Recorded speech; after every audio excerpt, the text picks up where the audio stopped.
যেখানে গতির কথা সেখানে নাহিদ রানার দেখা। ইকোনমিক্যাল বোলিং করে পেশোয়ারকেও উড়িয়ে দিয়েছেন টাইগার স্পিড স্টার। একই সাথে দেখালেন ধারাবাহিকতা কাকে বলে।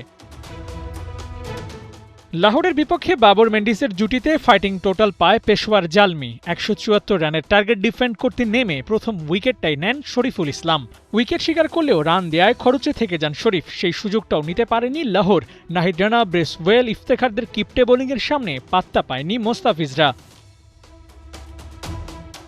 ম্যাচ সেরা কুশল মেন্ডিস বাবরের সাথে নিয়মিত জুটি বেঁধে ব্যাটিং করেন। এই লঙ্কানের ব্যাটে ভর করেই ১৭০ পার করে পেশোয়ার।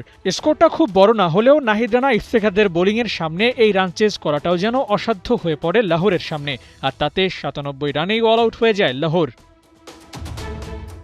লাহোর কালান্দার্সের ব্যাটারদের চলছে বাজে সময়। ইসলামাবাদ ইউনাইটেডের বিপক্ষে ১০০ রানে অল আউটের পর এবার শতকই পার করতে পারেনি লাহোর।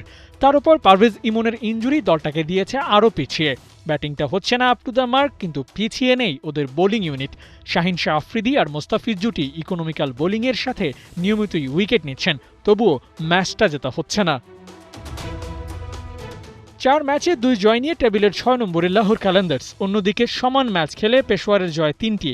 শরীফুল, নাহিদ রানাদের সাথে ফিজদের কেবল দূরত্বই বাড়ছে। টপ 4-এ থাকার রেস থেকে ছিটকে যেতে পারে ফিজদের লাহোর। পরের ম্যাচটা কোয়েটার বিপক্ষে, সেই ম্যাচ দিয়ে ফিরতে পারবে তো লাহোর।